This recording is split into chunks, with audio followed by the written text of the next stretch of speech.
Selamat siang, salam dan bahagia untuk Bapak Ibu Guru hebat. Saya Vincentius Boljadi, SPD, calon guru penggerak Angkatan 9, Kabupaten Manggarai Barat dari SMP Negeri 3 Meliling.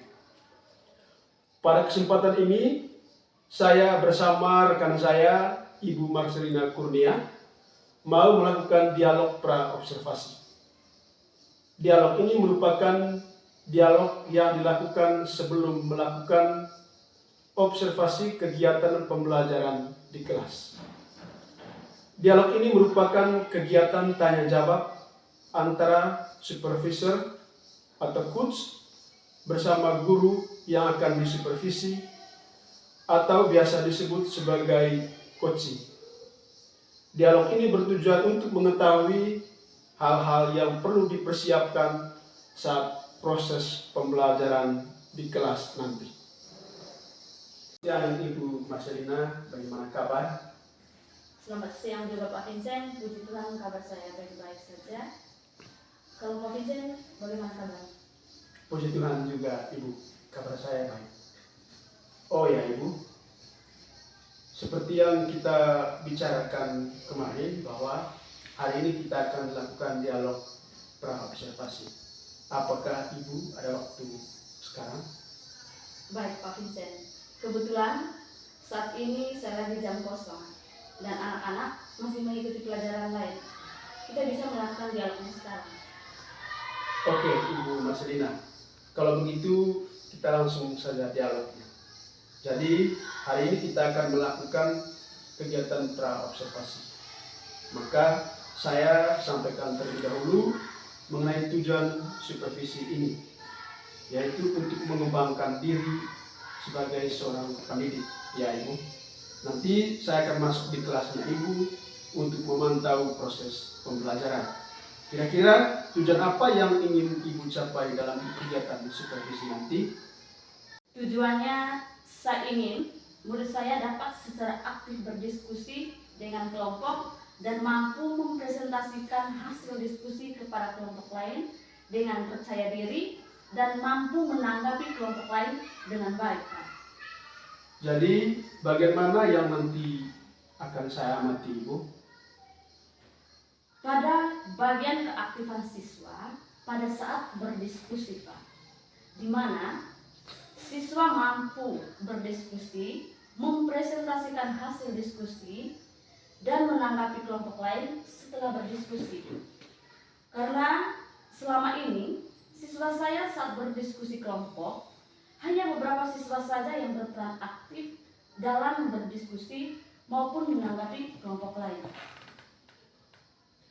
Nanti Ibu akan menggunakan strategi apa agar murid Ibu mampu berperan aktif dalam berdiskusi dan mampu menyampaikan tanggapan dan pendapatnya kepada kelompok lain? Rencananya, saya akan menggunakan strategi yang membangun kemitraan terhadap murid saya. Saya beri nama strategi salah bukan masalah, di mana dari pengamatan saya selama ini, sebenarnya murid mempunyai pendapat, namun tidak mau mengungkapkannya disebabkan karena murid tersebut takut salah. Sehingga dengan strategi salah bukan masalah, saya harap siswa mampu berperan aktif dalam berdiskusi dan mengungkapkan pendapatnya. Nah, apakah harapan Ibu setelah kegiatan pra-observasi nanti? Harapannya setelah murid-murid mendapatkan instruksi, mereka bisa aktif dalam pembelajaran. Khususnya ketika berdiskusi, mereka mampu berperan aktif serta berani menyampaikan pendapat dengan baik. Ibu, kira-kira kapan saya boleh melakukan observasi ini, Ibu? Hari Kamis pada jam pelajaran ke-4 dan ke-5, Pak. Baik Ibu, saya kira sudah cukup kegiatan pra-observasinya. Semoga nanti supervisinya berjalan dengan lancar dan sesuai harapan yang diinginkan. Amin. Terima kasih banyak Pak atas waktu dan bimbingannya. Sama-sama Ibu. Terima kasih. Salam.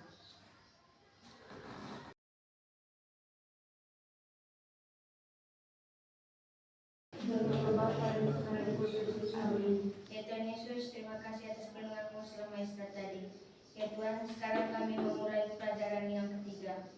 Kiranya Engkau selalu melindungi kami selama kami mengikuti pelajaran yang ketiga ini. Dengan perantaraan Kristus Tuhan kami. Amin. Amin.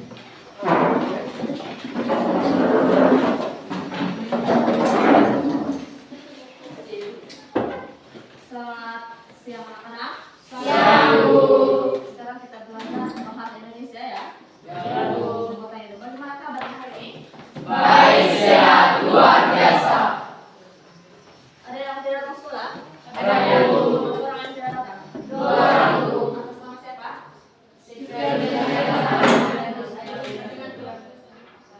Ada keterangan? Tidak ada. Apa? Iya. Bagaimana, mau siap belajar hari ini? Siap, Bu. Kalau siap belajar, coba berdiri. Semua yang berdiri. Coba tepuk 5, 3 kali. 1, 2, 3, mulai.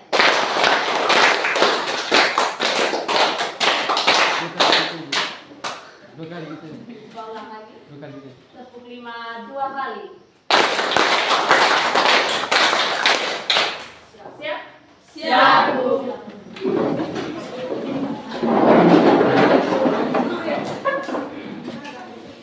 Baik, hari ini kita masuk di materi yang ketiga dalam materi yang sama, yaitu teks tanggapan. Ya, kemarin kita belajar tentang menyimpulkan teks tanggapan, baik berupa kritikan maupun pujian. Sekarang kita belajar di KD yang berikut, KD 3.10, yaitu menelaah struktur dan kebahasaan dari teks tanggapan yang berupa kritik ataupun pujian dari tanggapan teks yang dibaca. Ya, nah pada hari ini kita hanya belajar tentang strukturnya dulu. Untuk unsur kebahasaannya kita masuk di materi yang berikut, di pertemuan yang berikutnya. Ya, nah. Struktur teks tanggapan. Pernah dengar nama struktur? Iya. Apa itu struktur? Kerangka. Ada yang disebut dengan kerangka. Struktur. Bagaimana susunan dalam membuat sebuah yang namanya teks tanggapan. Ya. Nah, struktur yang pertama di situ ada yang namanya evaluasi. Ya, evaluasi atau disebut dengan resum. Ya, evaluasi atau disebut dengan resum. Nah, struktur yang kedua ada yang disebut dengan deskripsi. Nah, deskripsi atau apa di situ? Di dalam deskripsi itu dia memaparkan bagian dari kelebihan atau kekurangan. Nah, di dalam deskripsi itulah muncullah dia punya tanggapan terhadap teks atau sesuatu artikel yang kita baca, masuk di deskripsi. Lalu yang ketiga ada yang disebut dengan penegasan ulang. Penegasan ulang. Oke. Nah, di penegasan ulang di situ atau disebut dengan penilaian secara keseluruhan. Penilaian secara keseluruhan terhadap isi teks, baik yang berupa kritikan maupun yang berupa puji. Deskripsi saya bagikan kalian ke dalam bentuk 3 kelompok. Di sini kelompok 1, di sini kelompok 2, yang di sebelah kelompok 3. Silakan dibuat.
telah diberikan kepada saya.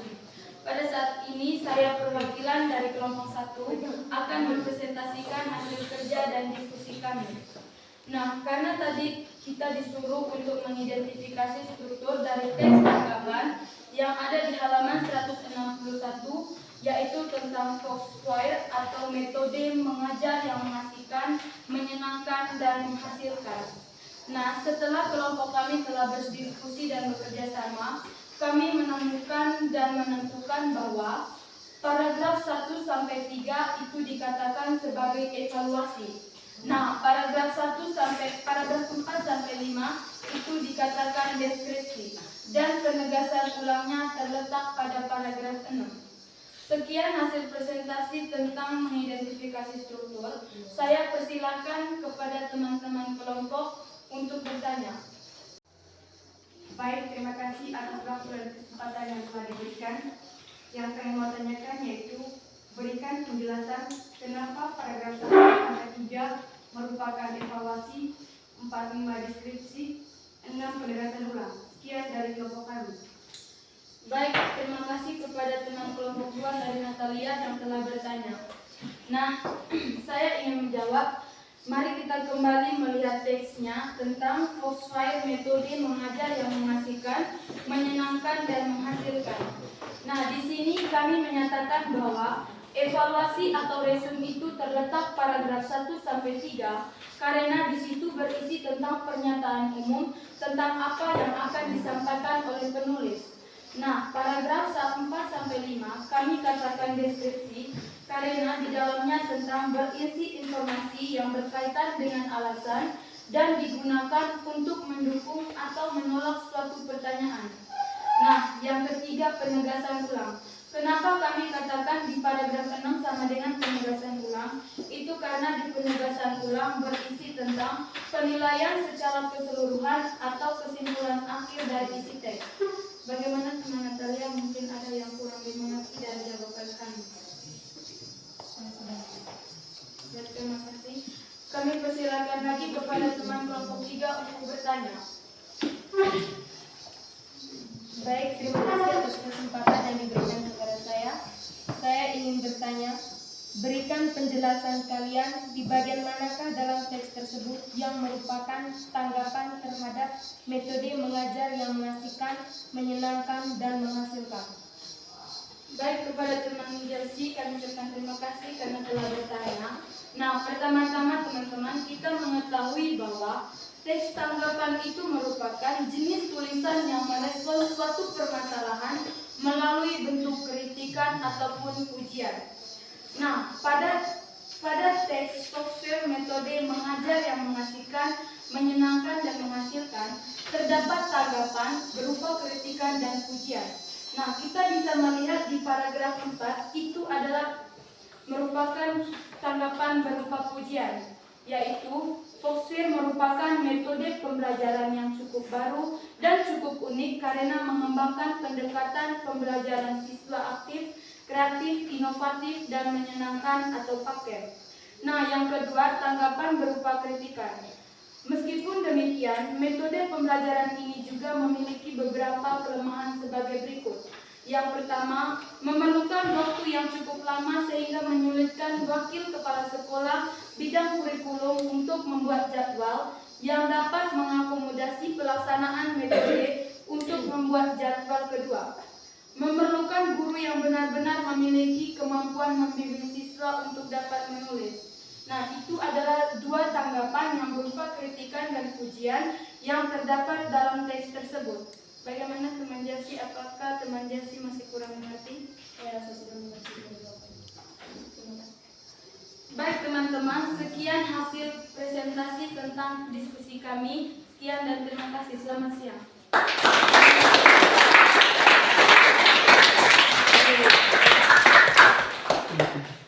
Ada 3 struktur dalam teks tanggapan. Yang pertama evaluasi, kedua deskripsi, dan ketiga itu penegasan ulang. Nah, coba perhatikan baik-baik di sini. Evaluasi di situ merupakan berisi pernyataan umum tentang apa yang disampaikan penulis dalam teks mengenai permasalahan yang akan dikritiki. Ya,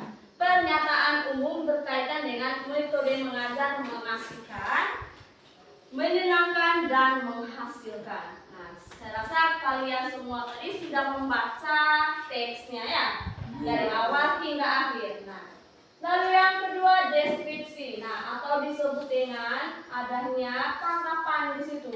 Di situ bagian inti dari teks yang memuat informasi atau tafsiran tentang data-data dan pendapat yang mendukung pernyataan yang melemahkan atau pernyataan yang mendukung. Nah, di deskripsi itu muatlah yang namanya tanggapan.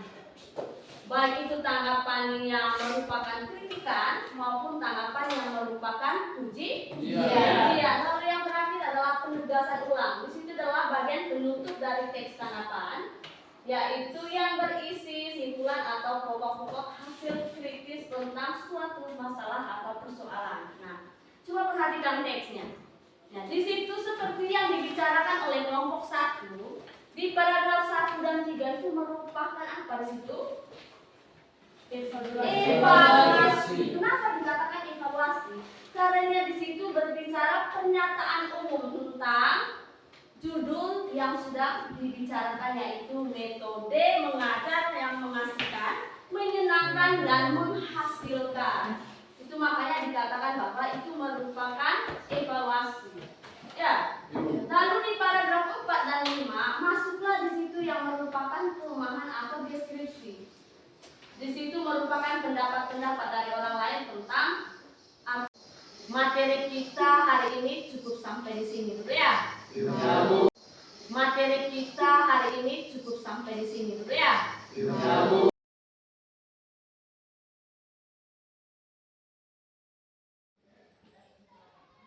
Tercapaian siswa sebagian sudah tercapai, meskipun ada beberapa siswa yang belum mencapai kompetensi yang diujikan. Itu sebabkan saya yang belum memahami mereka yang memiliki perbedaan dan keragaman. Menurut Ibu, apa yang menjadi kesulitan siswa selama proses pembelajaran tadi? Kalau saya lihat, yang menjadi kesulitan siswa tadi saat pembelajaran, siswa membutuhkan alat peraga yang menguatkan pemahaman mereka agar mudah memahami materi yang saya ajarkan, Pak. Apakah Ibu ada kesulitan? Iya, Pak. Saya merasa kesulitan dalam menyusun RPP yang memenuhi kebutuhan siswa dengan karakteristik mereka yang berbeda-beda, sehingga mereka dapat belajar dengan gaya yang mereka inginkan. Dan kurangnya menyediakan alat peraga dalam mendemonstrasikannya. Kira-kira apa yang akan Ibu lakukan untuk menjadikan alternatif mengatasi kesulitan yang Ibu sebutkan tadi? Saya akan belajar dengan guru senior atau guru lain yang lebih mampu mengenai bagaimana menyusun RPP berdiferensiasi yang tepat agar keragaman gaya belajar siswa saya lebih terpenuhi, sehingga berdampak pada hasil belajarnya. Hal-hal apa saja yang Ibu dapatkan dari kegiatan tadi? Terima kasih, Pak. Saya mendapatkan banyak hal dalam kegiatan tadi. Di antaranya, saya jadi mengetahui sejauh mana kompetensi saya sebagai guru dalam melayani siswa supaya mereka mampu belajar dengan nyaman sesuai yang diharapkan.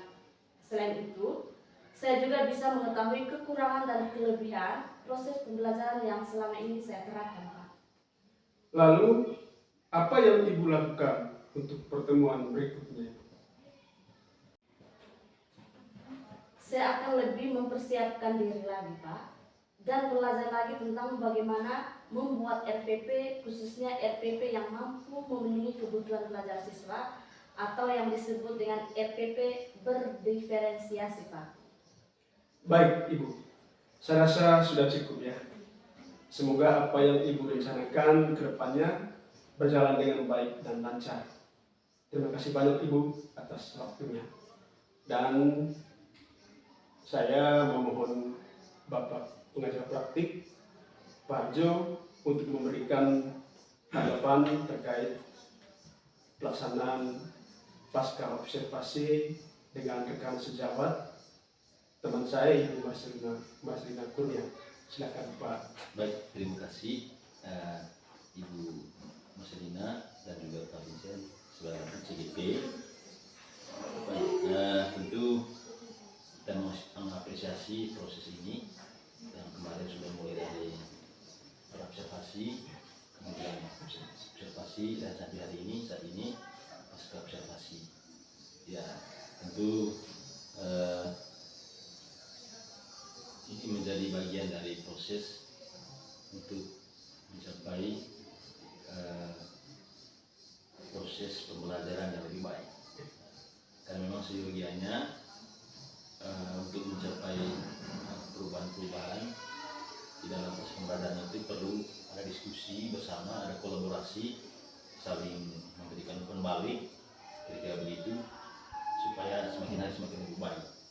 Apalagi pembelajaran yang berdiferensiasi seperti ini salah satu pembelajaran yang direkomendasikan karena memang pembelajaran berdiferensiasi ini pembelajaran yang difokuskan untuk mengakomodir kebutuhan individu dari murid-murid kita di kelas.